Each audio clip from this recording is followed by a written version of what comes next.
You know, day two, especially with the upperclassmen, it's kind of in the books.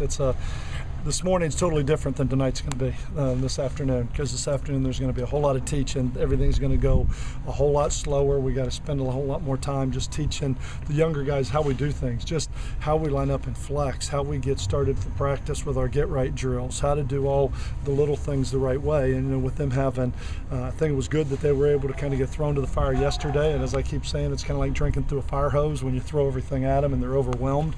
But it's nice with them having class this morning.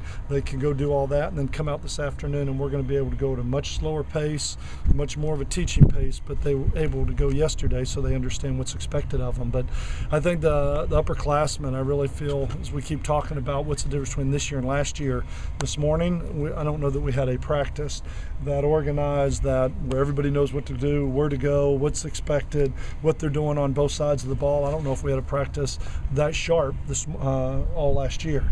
Now this afternoon, I'm going to say I don't know that we have one that's going to be as bad as this afternoon is going to be, and that's why I keep saying this is like coaching two teams.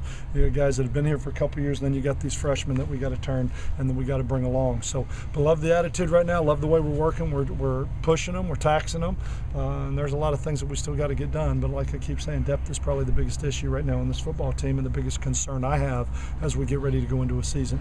Can you talk about that split squad type of format and the opportunities that it creates for you as a coaching staff and the players to get some more reps too? Well, they do. They get a lot more reps, and we can work to the pace of the pack, so to speak. With this group, you can go a lot faster, throw a lot more at them, and they know what's going on.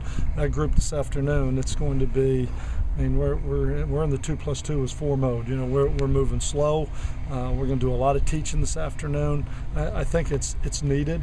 This afternoon's practice will be great. I said in the press conference, there's a number of guys on this team that are newcomers that are going to have a chance to contribute, and I think this afternoon is going to be invaluable to bringing them along. And we're going to have to continue to do a lot of this. And as we go through camp, we won't have the split schedules, but what we'll do is we'll keep the underclassmen after practice a lot and work with them at the much slower pace until we can turn them and they're ready to turn and jump in at this pace with the team.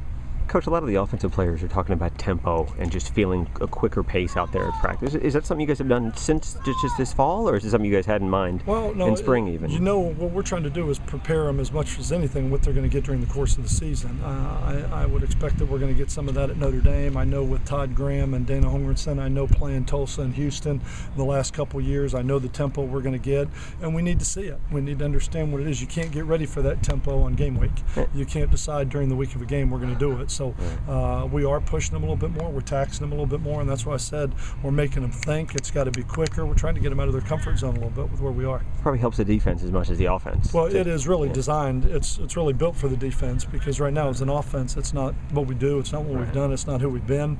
But I think it does put a little bit more pressure on the offense to think and get lined up and know what's going on. Like I said, it gets them out of their comfort zone. But it's mostly the reason we're doing it is for our defense, because our defense is going to see it, and we're not going to be able to replicate it on the week we play Pitt or the week we play West Virginia with a scout team.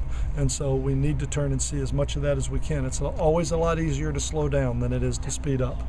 So right now we are going at a little quicker tempo, and I think these players, we couldn't go at that tempo a year ago and do everything that we did, because I don't think we could have handled it offensively. But right now it's making them think.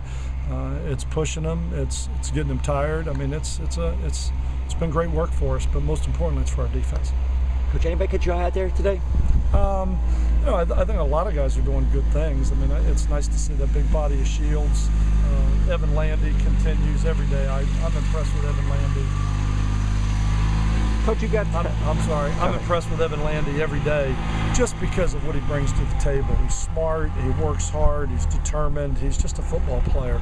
I think Jenkins really stood out yesterday, made some really nice plays yesterday. I think a lot of the guys in the secondary are doing a lot of good things. They are a lot more comfortable this year with what they're doing and how they fit into it than they were a year ago. But a lot of guys are doing a lot of nice things, and everybody's working really hard.